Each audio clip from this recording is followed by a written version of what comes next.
Hello friends, welcome है आपके हमारे नेक्स्ट लेक्चर प्रोनाउन के। हम लोगों ने प्रोनाउन का रिफ्लेक्सिव प्रोनाउन तक पढ़ रखा था।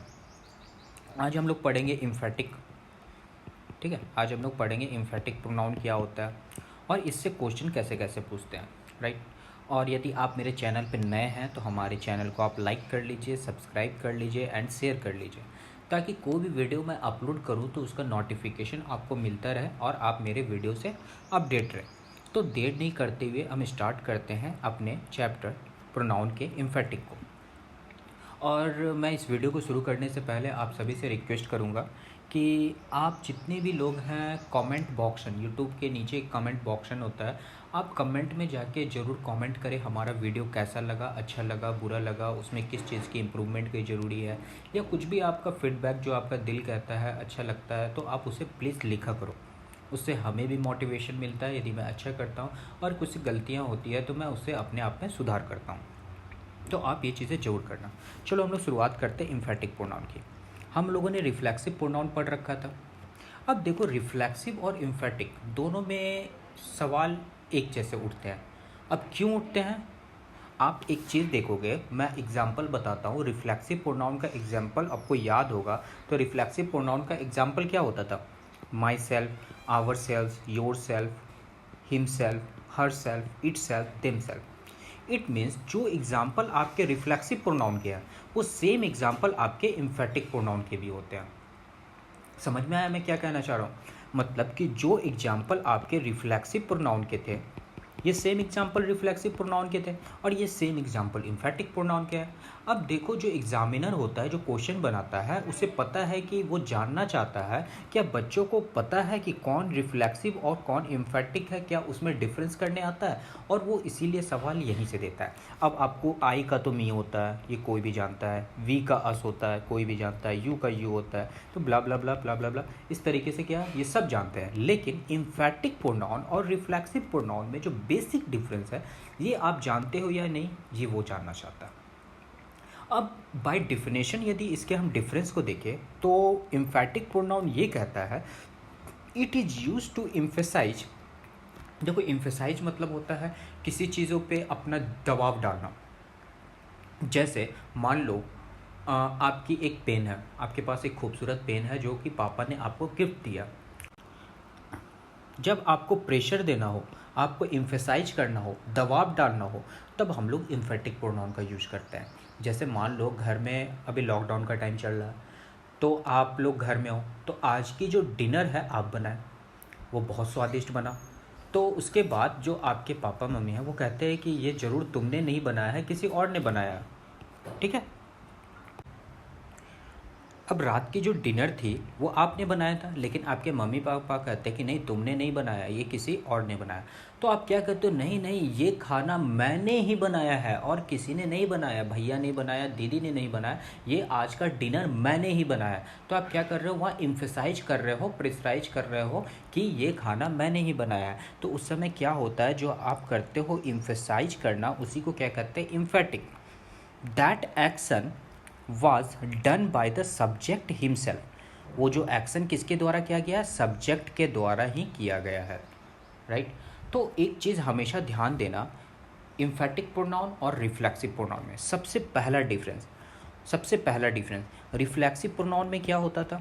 रिफ्लेक्सिव प्रोनाउन में डूअर और उसका रिसीवर क्या होता था? डूअर और उसके जो रिसीवर होते थे वो क्या होते थे? सेम होते थे। ठीक है, उसको क्या होते थे? डूअर और रिसीवर क्या होते थे? सेम होते थे। लेकिन इम्फेटिक प्रोनाउन में क्या होता है? इम्फेटिक प्रोनाउन में क्या होता है? उसके डूअर और रिसीवर क्या होते हैं? वो अलग अलग होते हैं। मतलब बोलने वाला कोई और, करने वाला कोई और।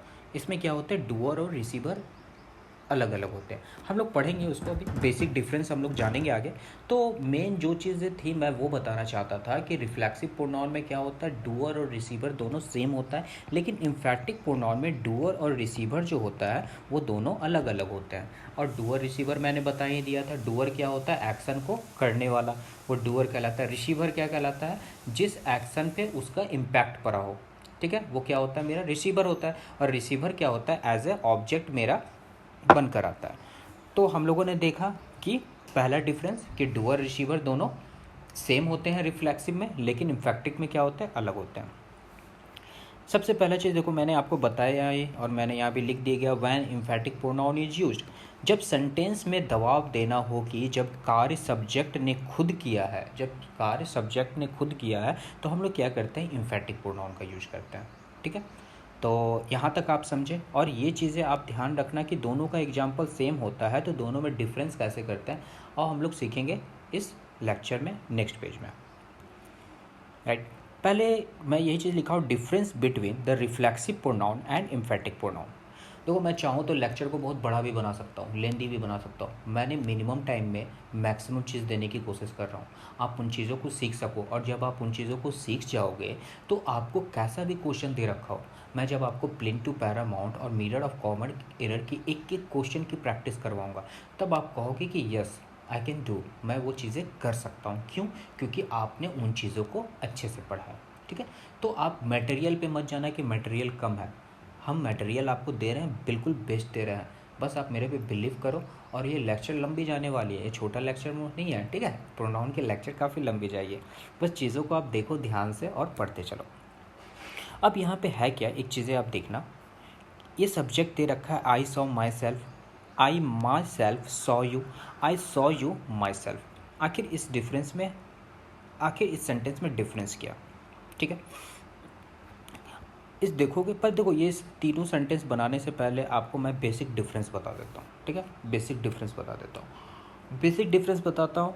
उसके बाद आप क्या करोगे ना, आप पहचानना सीखोगे कि कौन डिफरेंस। देखो यहाँ भी माई सेल्फ है, यहाँ भी माई सेल्फ है, इस दोनों में देखो डिफरेंस क्या होगा।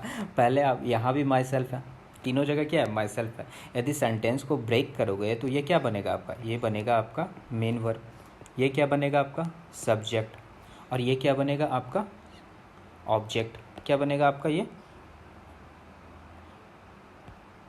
बनेगा आपका ऑब्जेक्ट। ठीक है, यहाँ भी करोगे तो ये क्या बनेगा आपका सब्जेक्ट, ये क्या बनेगा आपका सॉ बनेगा आपका मेन वर्ब। ठीक है, और ये क्या बनेगा आपका ऑब्जेक्ट। माई सेल्फ क्या बन जाएगा यहाँ पे, एज ए एडजेक्टिव बन के यहाँ पे आएगा, क्योंकि मेन वर्ब से पहले आया। यहाँ पे क्या है, आई मेरा सब्जेक्ट बनेगा, सॉ क्या बनेगा आपका मेन वर्ब बनेगा, यू क्या बनेगा ऑब्जेक्ट बनेगा, और माई सेल्फ यहाँ पे क्या बनेगा, माई सेल्फ क्या बनेगा, माई सेल्फ आपका बनेगा, ये बनेगा आपका एडवर्ब। क्या बनेगा आपका, ये बनेगा आपका एडवर्ब। ठीक है, अब देखो यहाँ पे क्या है, एक जगह एडजेक्टिव बन रहा है, एक जगह एडवर्ब बन रहा है, एक जगह क्या हो रहा है आपका ऑब्जेक्ट बन के आ रहा है। तो आखिर ऐसा हो क्यों रहा है? और इस चीज़ों को जब आप देख लोगे, इसके डिफरेंस को, तो ये चीज़ें आपको समझने में बहुत ही आसान हो जाएगा। सबसे पहला डिफरेंस क्या है, इसके डूअर और रिसीवर क्या होते हैं, दोनों सेम होते हैं, जो मैंने आपको शुरू में ही बताया था। इसमें क्या होते हैं, उसके डूअर और रिसीवर दोनों अलग होते हैं, यानी काम करने वाला और उसके रिजल्ट किसी और पे पड़ता है, यानी कि उसके डूअर और रिसीवर क्या होते हैं, दोनों अलग होते हैं। और रिफ्लेक्सिव प्रोनाउन का डूअर रिसीवर दोनों सेम होता है। डिफरेंस नंबर 2, इसकी जो पोजीशन होती है आपके रिफ्लेक्सिव प्रोनाउन की, ये हमेशा मेन वर्ब के बाद आती है। कब आती है, मेन वर्ब के बाद आती है। लेकिन जो इम्फेटिक प्रोनाउन है ये हमेशा मेन वर्ब से पहले आता है, या तो ऑब्जेक्ट के बाद आता है। कब होता है, मेन वर्ब से पहले आता है, नहीं तो ऑब्जेक्ट के बाद आता है। ध्यान देना, इसकी पोजीशन कहाँ होती है, रिफ्लेक्सिव वर्ब की मेन वर्ब के बाद होती है। लेकिन इसमें क्या होती है, एम्फेटिक प्रोनाउन में मेन वर्ब से पहले आएगी, नहीं तो ऑब्जेक्ट के बाद। मेन वर्ब से पहले, नहीं तो ऑब्जेक्ट के बाद। और आप जब रिफ्लेक्सिव प्रोनाउन पढ़ रहे थे तो मैं बताया था एक्ट एज ए ऑब्जेक्ट की तरह हमेशा काम करता है, ये सब्जेक्ट की तरह नहीं काम करता है। क्यों? क्योंकि मैंने बोला था माई सेल्फ से कभी भी किसी सेंटेंस की शुरुआत नहीं होती, तो ये हमेशा क्या होता है, एज ए ऑब्जेक्ट आता है सेंटेंस में। और जो आपकी इम्फेटिक प्रोनाउन होती है, एक्ट एज ए एडजेक्टिव या एक एडवर्ब की तरह काम होती है। तो अब सवाल उठता है, कब ये एडजेक्टिव होगा, कब ये एडवर्ब होगा? जब ये वर्ब से पहले आके लग जाए। हम दो चीज़ पढ़े थे ना, ये मेन वर्ब से क्या होता है, पहले आके लगेगा, नहीं तो ऑब्जेक्ट के बाद आके लगेगा। जब ये मेन वर्ब से पहले आके लगता है तो एक एडजेक्टिव हो जाता है, और जब मेन वर्ब के बाद आके लगता है तो ये एक एडवर्ब हो जाता है। पहला डिफरेंस क्या पढ़ा हम लोगों ने, इसके डूअर रिसीवर सेम होते हैं रिफ्लेक्सिव के, लेकिन इम्फेटिक के डूअर रिसीवर दोनों अलग होते हैं। पोजीशन के बारे में क्या पढ़ा, ये मेन वर्ब के बाद आता है, लेकिन आपके इम्फेटिक प्रोनाउन मेन वर्ब से पहले नहीं तो ऑब्जेक्ट के बाद। और आपके रिफ्लेक्सिव प्रोनाउन क्या होते हैं, एक्ट एज ए ऑब्जेक्ट की तरह काम करता है, और जो इम्फेटिक प्रोनाउन होते हैं एक एडजेक्टिव नहीं तो एक एडवर्ब की तरह काम होता है। तो कब पहचानेंगे एडजेक्टिव, कब पहचानेंगे एडवर्ब, जब वर्ब से पहले हो एडजेक्टिव, जब वर्ब के बाद हो तो एडवर्ब। अब आप मेरे को बताते जाओ, मैं यहाँ से अपनी पेन की कलर चेंज करता हूँ, आप ये चीज़ बताते जाओ कि ये जो माई सेल्फ है क्या है। अब देखो क्या है, ये मेन वर्ब के बाद आया, मेन वर्ब के बाद कौन आता है, मेन वर्ब के बाद हमेशा पोजीशन एक रिफ्लेक्सिव प्रोनाउन की होती है, तो क्या होगा आपकी रिफ्लेक्सिव प्रोनाउन। ठीक है, तो उम्मीद करते हैं आप ये समझे होंगे। नेक्स्ट में आ जाओ, ये क्या है, मेन वर्ब आपका यहाँ पे, ये मेन वर्ब से पहले आ गया है, और जब मेन वर्ब से पहले आता है तो क्या कहलाता है, रिफ्लेक्सिव या इम्फेटिक, तो आप कहोगे इम्फेटिक प्रोनाउन, हमने लिख दिया इम्फेटिक प्रोनाउन। ठीक है, और जब मेन वर्ब से क्या होता है, उसमें भी दो पोजीशन था, मेन वर्ब से पहले आए तो एडजेक्टिव, अब मेन वर्ब के बाद आए तो एडवर्ब। अब देखो मेन वर्ब से ये पहले आया तो एक्ट एज ए एडजेक्टिव, इसीलिए मैंने क्या किया, इसको एडजेक्टिव लिखा। ठीक है, अब आ जाओ इस लास्ट वाले सेंटेंस में, I saw you my self. ठीक है, यहाँ पे क्या है, ये मेन वर्ब के बाद आया है, मेन वर्ब के बाद आया है, ये इसकी पोजीशन कहाँ होती थी, मेन वर्ब से पहले नहीं तो ऑब्जेक्ट के बाद। अब देखो ऑब्जेक्ट के बाद आया है तो ये क्या होगा, ये भी मेरा इम्फेटिक प्रोनाउन होगा। क्या होगा, इम्फेटिक प्रोनाउन होगा। समझते जाना अच्छे से। ठीक है, जब मेन वर्ब से पहले आता है तब भी इम्फेटिक, ऑब्जेक्ट के बाद आता है तब भी इम्फेटिक। अब देखो हमेशा बोले थे मेन वर्ब से पहले आता है तो एडजेक्टिव, और जब मेन वर्ब के बाद होता है तो क्या कहलाता है, ये एक एडवर्ब कहलाता है। यही चीज़ें तो मैंने डिफरेंस में बताया था आपको। जब आप शुरू में सेंटेंस को ब्रेक किए तो आपको समझ में नहीं आ रहा होगा कि ये इम्फेटिक है या रिफ्लेक्सिव है, लेकिन जब आप ये डिफरेंस को अच्छे से पढ़ लिए तो आपको चीज़ें समझने में आसानी हो गई, ये रिफ्लेक्सिव है और कौन इम्फेटिक है। और जो कंपटीटर, जो आपके जो एग्जामिनर है, जो क्वेश्चन बनाते हैं एसएससी के, बैंकिंग के, वो इसी से सवाल उठाता है। क्यों उठाता है, क्योंकि बच्चे को पता ही नहीं है कि रिफ्लेक्सिव और इम्फेटिक में क्या डिफरेंस है। क्यों नहीं पता है, क्योंकि उन्होंने पढ़ा ही नहीं है। अब बहुत सारे बच्चे से पढ़ो तो उसको पता ही नहीं कि रिफ्लेक्सिव और इम्फेटिक दोनों के एग्जाम्पल सेम ही होते हैं। मैं क्लास में पढ़ाता हूँ 50% से एवं बच्चे को पता ही नहीं कि reflexive my self it self होता है और इम्फेटिक भी वही होता है। नाम सब पढ़ रखे हैं, इम्फेटिक भी सब जानते, नाम सुन रखा है, माई सेल्फ भी सब सुन रखा है, लेकिन ये नहीं पता कि दोनों के एग्जाम्पल सेम है। अब दोनों के एग्जाम्पल आज से आपको पता चल गया है कि सेम है, और दोनों में डिफरेंस भी करना आ गया है। मीनिंग डिफरेंस क्या था, डूअर रिसीवर क्या होनी चाहिए, दोनों की सेम होनी चाहिए रिफ्लेक्सिव में, और इम्फेटिक में क्या होना चाहिए, दोनों की अलग होती है डूअर रिसीवर की पोजीशन। अब पोजीशन की बात करें तो क्या होता है, ये मेन वर्ब के बाद आता है, और ये मेन वर्ब से पहले नहीं तो ऑब्जेक्ट के बाद। आ जाओ रिफ्लेक्सिव में, तो ये एक ऑब्जेक्ट की तरह काम करता है, और ये कैसे काम करता है, एज ए एडजेक्टिव और एडवर्ब। जब मेन वर्ब से पहले रहे तो एडजेक्टिव, और जब आपका मेन वर्ब के बाद आ जाए तो एडवर्ब। बस यही तो डिफरेंस है, और कुछ बड़ा चीज़ नहीं है। तो उम्मीद करते हैं आप इन डिफरेंस को समझे होंगे, और कुछ क्वेश्चंस पे आते हैं जो कि एसएससी पूछे हैं इस पे बेस्ड। तो आ जाओ हम लोग चलते हैं क्वेश्चन पे। क्वेश्चन क्या दे रखा है, I paid myself due rent to you when I come to Delhi. ठीक है, I paid myself due rent to you. एक तो देखो सबसे बड़ी चीज़, आप इसकी हिंदी करके देखो कि क्या इसका डूअर रिसीवर दोनों सेम है या अलग है। I paid myself due rent, due rent क्या होता है, बकाया राशि, जो भी आपका रेंट है।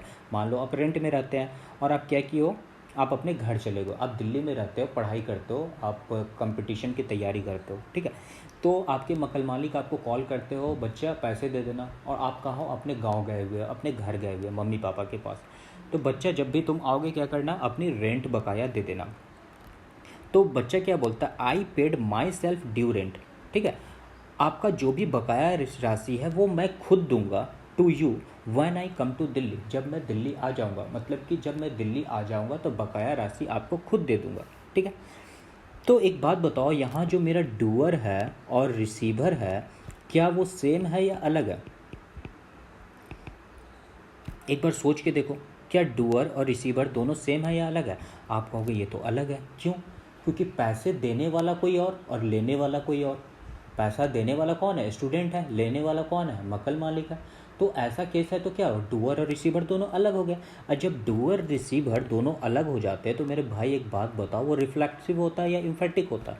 आप कहोगे वो तो इम्फेटिक होता है। ठीक है, वो इम्फेटिक होता है। और इम्फेटिक का पोजीशन कहाँ होता है, मेन वर्ब के बाद या मेन वर्ब से पहले। आप कहोगे ये तो मेन वर्ब से क्या होता है, पहले आता है, हमेशा मेन वर्ब से पहले आता है। और यदि मेन वर्ब से पहले आएगा तो क्या हो जाता है, आप अभी तुरंत पढ़े हो, आप बैक जाओ और आप देखो वीडियो को, मैंने क्या बताया था, ये हमेशा क्या होता है, मेन वर्ब से पहले आता है, नहीं तो ऑब्जेक्ट के बाद आता है। आपने पढ़ा था ना, ये चीज़ें मेन वर्ब से पहले आएगा, नहीं तो ऑब्जेक्ट के बाद आता है। तो इस सेंटेंस को यदि आप ब्रेक करोगे तो क्या है, आपको पता है कि टू क्या है, एक प्रीपोजिशन है, यू क्या हो गया, प्रीपोजिशन का ऑब्जेक्ट हो गया, आई क्या है, सब्जेक्ट है, पेड क्या है आपका, आई पेड, ड्यू क्या हो गया आपका, पेड क्या बन गया आपका, पेड बना आपका मेन वर्ब। ठीक है, पेड क्या बना, main verb. I paid what, rent, rent क्या बना आपका, ऑब्जेक्ट। कैसा रेंट, ड्यू रेंट। ठीक है, अब देखो क्या हो रहा है कि यहाँ आपको पता है क्या है कि इसके डूअर और रिसीवर क्या है, दोनों अलग है, और इसकी पोजीशन क्या होनी, मेन वर्ब से पहले होनी चाहिए। तो हमें क्या करना पड़ेगा, इसे उठाकर कहाँ ले जाना पड़ेगा, इसकी पोजीशन यहाँ नहीं होगी। ठीक है, इसकी पोजीशन कहाँ होनी चाहिए, इसकी पोजीशन यहाँ होनी चाहिए। ये माई सेल्फ यहाँ आके लगेगा, क्यों, क्योंकि दोनों का क्या है, अलग है, डूअर भी अलग है और रिसीवर भी दोनों अलग है। तो हमें उठा के क्या करना पड़ेगा, इसे पहले लाना पड़ेगा, क्योंकि ये एक इम्फेटिक प्रोनाउन है। क्योंकि आप तो डिफरेंस करना सीख गए हो। वैन क्या बना आपका, कंजंक्शन बना। ठीक है, आई क्या बना आपका, सब्जेक्ट बन गया। कम क्या बना आपका, मेन वर्ब बना। ठीक है, टू क्या बना आपका, प्रीपोजिशन बना। और दिल्ली क्या बन गया आपका, प्रीपोजिशन का ऑब्जेक्ट बन गया। ठीक है, और ये क्या है भाई, पहले आके बनेगा, ये क्या हो गया आपका, इम्फेटिक प्रोनाउन। आप क्या लिखोगे इसको, इम्फेटिक प्रोनाउन।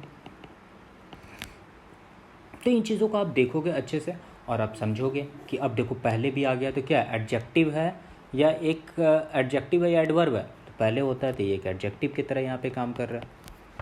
ठीक है, तो उम्मीद करता है इस क्वेश्चन को आप देखे होंगे और समझे होंगे। राइट, चलते हैं नेक्स्ट क्वेश्चन पे। नेक्स्ट क्वेश्चन क्या दे रखा है, the wood cutter cut himself all the tree. देखो वुड कटर क्या होता है, जो लकड़ी काटने वाले जो होते हैं ना, जो काटते हैं उसको कहते हैं would cutter. The wood cutter cut himself all the trees. यहाँ पे एक बात बताओ, जो वुड कटर होता है इसमें डूअर और रिसीवर जो है वो दोनों अलग है या सेम है। तो आप कहो कि कटने वाला और काटने वाला कोई और। अब खुद से पेड़ अपने आप को तो काटेगा नहीं, वुड कटर अपने आप को खुद से तो काटेगा नहीं। मतलब कि काटने वाला कोई और कटने वाला भी कोई और। मतलब क्या है, डूअर रिसीवर दोनों अलग अलग है। जब डूअर रिसीवर दोनों अलग अलग है तो सेम केस चला जाएगा, वो एक इम्फेटिक प्रोनाउन होगा। और इम्फेटिक प्रोनाउन का जगह कहाँ होता है, मेन वर्ब से पहले। अब आप इस सेंटेंस को जब ब्रेक करोगे तो क्या होगा, कट क्या हो गया आपका, मेन वर्ब। वुड कटर क्या बना आपका, सब्जेक्ट। ठीक है, ऑल क्या है आपका, क्वांटिटिव एडजेक्टिव होता है। कट वाट या होम का रिप्लाई क्या होता है, ऑब्जेक्ट होता है। ये क्या बना, ऑब्जेक्ट बना। अब देखो ये हिमसेल्फ आपका क्या होना चाहिए, रिफ्लेक्सिव लगेगा या एम्फेटिक लगेगा। आप कहोगे यहाँ तो डूअर रिसीवर अलग है, तो हमें क्या करना पड़ेगा, इसे उठा के यहाँ से यहाँ लाना पड़ेगा और हमें हिमसेल्फ यहाँ लगाना पड़ेगा। तो हमेशा अब देखोगे सर इतना हम लोग को कंसेप्ट कहाँ से याद रहेगा, डूअर रिसीवर दोनों सेम। तो आपको जब भी इस तरह का हिमसेल्फ हर सेल्फ दिखे तो आप एक बार अपना ध्यान देना, कहीं रिफ्लेक्सिव प्रोनाउन या इम्फेटिक से तो एरर नहीं है, आपका तुरंत हिट होना चाहिए। और ये हिट तब होगा जब आप इस कंसेप्ट को अच्छे से सीख लोगे और इसके 8 से 10 क्वेश्चन जब आप प्रैक्टिस करोगे। हम जब बुक में प्रैक्टिस करेंगे तो आप देखना वहाँ आपका हिट करेगा तुरंत। अरे सर कहीं बताए थे हिमसेल्फ हर सेल्फ इटसेल्फ वाला एक रिफ्लेक्सिव इम्फेटिक से तो कहीं अंतर नहीं है, डिफरेंस नहीं है, यहाँ पे एरर नहीं है, तो आपको तुरंत हिट होना चाहिए। ठीक है, आ जाओ क्वेश्चन नंबर 3 में चलते हैं। Rashmi prepared herself very well for the exam. ठीक है, अब यहाँ पे क्या है, Rashmi prepared herself very well for the exam. अब यहाँ पे मेरे भाई मेरे बात बताना, जो मेरा डूअर है और रिसीवर है ये दोनों सेम है या दोनों अलग है। एग्ज़ाम की तैयारी करने वाली कोई और रिजल्ट किसी और का आएगा नहीं ना। एग्ज़ाम आप दोगे, तैयारी आप करोगे तो रिजल्ट भी आप ही का आएगा। मतलब कि यहाँ डूअर रिसीवर दोनों सेम है। सेंटेंस को पढ़ो, Rashmi prepared herself very well for the exam. Exam के लिए क्या किया है उसने, अब प्रिपरेशन किया। तो जो प्रिपरेशन किया है तो वो अपने लिए प्रिपरेशन किया है, किसी और के लिए, खुद के लिए प्रिपरेशन किया है। तो जो वो सीखी है, जो पढ़ी है, वो खुद के लिए पढ़ी है। तो आपको तुरंत हिट होना चाहिए कि इसका डूअर रिसीवर तो दोनों सेम है। जब डूअर रिसीवर दोनों सेम है तो क्या होगा, ये एक रिफ्लेक्सिव प्रोनाउन होगा।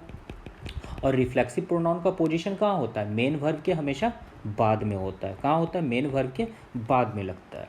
अब इस सेंटेंस को ब्रेक करो और देखो, प्रिपेयर्ड क्या हो गया आपका? Main verb. रश्मि क्या बना? सब्जेक्ट, ठीक ना। Prepared what? किस चीज़ का प्रिपरेशन कर रही है? अब देखो, फॉर क्या है आपका? प्रीपोजिशन। प्रीपोजिशन एग्जाम क्या गया? प्रीपोजिशन का ऑब्जेक्ट। वेल क्या होता है? आपका एक एडवर्ब होता है। वेरी क्या होता है? ये भी एक एडवर्ब ऑफ डिग्री होता है, ठीक है। हर सेल्फ, अब देखो यहाँ पे हर सेल्फ कहाँ लगेगा? मेन वर्ब के बाद या मेन वर्ब से पहले? हमेशा मेन वर्ब के बाद। तो ये सही लगा हुआ है, तो ये क्या होगा आपका? रिफ्लेक्सिव प्रोनाउन चला गया और बिल्कुल अपने जगह पे सही है, क्योंकि ये मेन वर्ब के बाद आया हुआ। अब मेन वर्ब के बाद आया हुआ हमें क्या चाहिए भाई? रिफ्लेक्सिव प्रोनाउन ही चाहिए, तो ये चला जाएगा नो एरर, ठीक है। ये क्या चला जाएगा आपका? No error. और चलते हैं हम लोग नेक्स्ट क्वेश्चन पे। ये क्वेश्चन बहुत अच्छा है, सीजीएल का मेंस का क्वेश्चन पूछा हुआ था। ये डूअर और रिसीवर जो हम लोग पढ़े हैं, रिफ्लेक्सिव और इम्फेटिक, ये दोनों का मिक्सचर है, ठीक है। आप यदि इन चीज़ों से क्लियर है रिफ्लेक्सिव इम्फेटिक से, वो बच्चा आसानी से पकड़ लेगा, ठीक है। तो उम्मीद करते हैं आप भी पकड़ लोगे। तो वो गलती क्यों करते हैं पता है? आप सेंटेंस को जब पढ़ो, she herself killed herself and her children, जब बच्चा 2 बार हर सेल्फ देख लेता है ना, तो उसे लगता है कि इसी में कुछ गलती है। 2 बार हर सेल्फ कैसे लिख दिया? She herself killed herself and her children. अब समझता है यहीं पे गलती है और कुछ एरर करके आ जाता है। और पता है आपको मैं बात बताऊँ, ये सेंटेंस नो एरर है, इसमें कुछ भी एरर नहीं है। बात समझ में आई? आपको भी आश्चर्य लग रहा होगा, इसमें कुछ भी एरर नहीं है। अब क्यों एरर नहीं है, आओ देखते हैं। एक मान लो, इस क्वेश्चन को पढ़ाने से पहले आपको एक छोटी सी स्टोरी सुनाता हूँ। मान लो कि एक फैमिली है, ठीक है। एक फैमिली है, उस पति पत्नी है और 2 बच्चे हैं, ठीक है। तो जो उसका पति है, एक नंबर का क्या है? दारूबाज है, दारू पी के आता है, ठीक है। पूरा एकदम अपनी बीवी को भी हिट करता है, मारता है, पीटता है, बहुत गुस्सा आता है। तो उसकी जो वाइफ थी, ये अपने लाइफ से पूरा तंग आ जाती है, अपने बीवी से, अपने पति से बहुत तंग आ जाती है कि यार खाने के लिए पैसे नहीं है, पति भी आता है पीटता है, ना बच्चे को स्कूल जाने के लिए पैसे हैं, ना नाम लिखा सकते, ना पढ़ा सकते हैं उनको, ना हमारे पास खाने के लिए। अच्छा, घुट घुट के ज़िंदगी से मरने से अच्छा है कि एक बार ही मर जाऊँ, घुट घुट से मरने से अच्छा है कि एक ही बार क्या करूँ, मर जाऊँ। तो ये जो इसकी पत्नी रहती है, वो मेडिकल स्टोर जाती है और जहर खरीद के लाती है, ठीक है। और क्या करती है, किचन में खाना बनाती है और जो भी खाना बनाती है उसमें जहर मिला देती है, ठीक है। और वो खुद भी खा लेती है और अपने बच्चे को भी खिला देती है और वो सब लोग मर जाते हैं। क्या करती है, वो खुद भी खा लेती है और दोनों बच्चे को भी खिला देती है, दोनों बच्चे ही मर जाते हैं, वो भी। अब देखो यहाँ जो एक्शन हो रहा है वो कौन कर रहा है? उसकी माँ कर रही है, मर रही है खुद भी और दूसरे को भी मार रही है। इट मीन्स कि क्या हो रहा है, रिफ्लेक्सिव प्रोनाउन में क्या होता था, डूअर और रिसीवर दोनों सेम होते थे, मतलब जहर लाने वाला भी और मरने वाला भी हो, ठीक है, एक ही पर्सन है। और क्या है इम्फेटिक में कि जहर लाने वाला कोई और, मरने वाला कोई और। यहाँ पे देखो दोनों चीज़ हो रहा है, जो जहर ला रही है वो भी मर रही है और दूसरे को भी मार रही है। तो यही चीज़ यहाँ पे है मेरे दोस्त। यहाँ पे क्या है आपका कि रिफ्लेक्सिव भी है और 2 इम्फेटिक भी यूज हुआ है, रिफ्लेक्सिव भी यूज हुआ है और इम्फेटिक भी यूज हुआ है। देखो कैसे, सी हो गया आपका सब्जेक्ट, किल्ड क्या होता है, मेन वर्ब, ठीक है। एंड क्या बना आपका, कंजंक्शन, ठीक ना। किल्ड किसको भाई, किल्ड हर चिल्ड्रन, चिल्ड्रन क्या बनेगा आपका ऑब्जेक्ट, हर क्या बनता है आपका एडजेक्टिव बनता है, ठीक है। अब क्या है भाई, जो मेन वर्ब से पहले आता है वो क्या कहलाता है आपका, इम्फेटिक प्रोनाउन, ठीक है। और जो मेन वर्ब के बाद आता है आपको पता है क्या होता है, रिफ्लेक्सिव प्रोनाउन, ठीक है। वो खुद भी मर रही है और अपने बच्चे को भी मार रही है। वो खुद भी मर रही है तो रिफ्लेक्सिव प्रोनाउन, और साथ में उसके बच्चे भी मर जा रहे हैं जहर खाने से। स्टोरी आप समझे होंगे, तो वो जहर क्या लाई है, वो खुद भी मर गई है और अपने बच्चे को भी मार दिया। यहाँ सेंटेंस में इम्फेटिक का भी यूज हुआ और रिफ्लेक्सिव का भी यूज हुआ। अब जो बच्चे को पता ही नहीं कि इम्फेटिक रिफ्लेक्सिव दोनों के एग्जाम्पल सेम होते, क्या वो पकड़ पाएगा कभी, आप बताओ? वो कभी नहीं पकड़ पाएगा। लेकिन जब आप मुझसे पढ़े हो और आज से आपकी ये क्लियर हो गई है कि इम्फेक्टिक और रिफ्लेक्सिव दोनों की एग्जाम्पल सेम होती है और सेंटेंस में दोनों आ सकता है, तो आप आसानी से पकड़ पाओगे। क्यों? क्योंकि मेन वर्ब से पोजीशन जब पहले होती है तो वो इम्फेक्टिक होता है, और जब मेन वर्ब के बाद होती है तो रिफ्लेक्सिव होता है। तो एक बार इम्फेक्टिक हुआ, एक बार रिफ्लेक्सिव हुआ। She herself killed herself and her children, वो खुद भी मरी और अपने बच्चे को भी मार दी। तो यहाँ पे क्या है, ये सेंटेंस मेरा नो एरर गया। ये सेंटेंस बहुत अच्छा है। आप इस तरह का सेंटेंस अच्छे अच्छे बुक में देखोगे, जब MBA पब्लिकेशन की बुक बनाओगे और भी अच्छे अच्छे बुक देखोगे तो उसमें दे रखा है। ठीक है। तो उम्मीद करते हैं ये मैंने 4 जो क्वेश्चन उठाए सारे बेस्ट लेवल के अच्छे क्वेश्चन है। नहीं तो इजी क्वेश्चन तो बहुत सारे रहता है, ऐसा क्वेश्चन मैं 50 बनवा दूँ उस पर बेस्ट। लेकिन आपकी यदि क्लियरिटी है, पूरी आपकी कंसेप्ट क्लियर है, तो क्वेश्चन कैसा भी घुमा के दे आप आसानी से बना लोगे। ठीक है। तो हम लोगों ने क्या किया, आज एम्फेटिक प्रोनाउन को इंड किया। तो आप इस लेक्चर को 1 से 2 बार 3 बार जितनी बार देखोगे उतनी बार समझ में आएगा। पता है मैं जब खुद फर्स्ट टाइम जब पढ़ रहा था तो मुझे एक बार में क्लियर नहीं हुआ। मैं जितनी बार वीडियो बनाया, मैं जितनी बार देखा, मैं पढ़ाता भी हूँ इंस्टीट्यूट में, मैं जब जाता हूँ पढ़ाता हूँ, तो मैं जितनी बार पढ़ाता हूँ मुझे नई नई चीज़ें सीखने को मिलती है। तो आप भी पढ़ो, अपने दोस्तों को भी पढ़ाओ। कमेंट बॉक्स में आप जाके अपनी ज़रूर आप शेयर करो अपने व्यू को कि आपको कैसा लगता है देखने में। आप अपने दोस्तों को भी बताओ, वीडियो को भी शेयर करो, और आप लाइफ में बेस्ट करो और अपना रिजल्ट लाओ। बस जो पढ़ो बेस्ट पढ़ो, फालतू की चीज़ों में टाइम वेस्ट मत करो, बस यही मेरा कहना है। अब नेक्स्ट जो आएगा हम लोग क्या पढ़ेंगे, डिस्ट्रीब्यूटिव प्रोनाउन। क्या पढ़ेंगे, डिस्ट्रीब्यूटिव प्रोनाउन। तो नेक्स्ट लेक्चर में हम लोग डिस्ट्रीब्यूटिव को देखेंगे। इस लेक्चर को अच्छे से देखो, नोट्स अच्छे से बनाओ, फीडबैक है कमेंट बॉक्स में जरूर डालना। ठीक है। तो आज के वीडियो को यहीं पे एंड करते हैं, मिलते हैं हम लोग नेक्स्ट लेक्चर में। Thank you so much.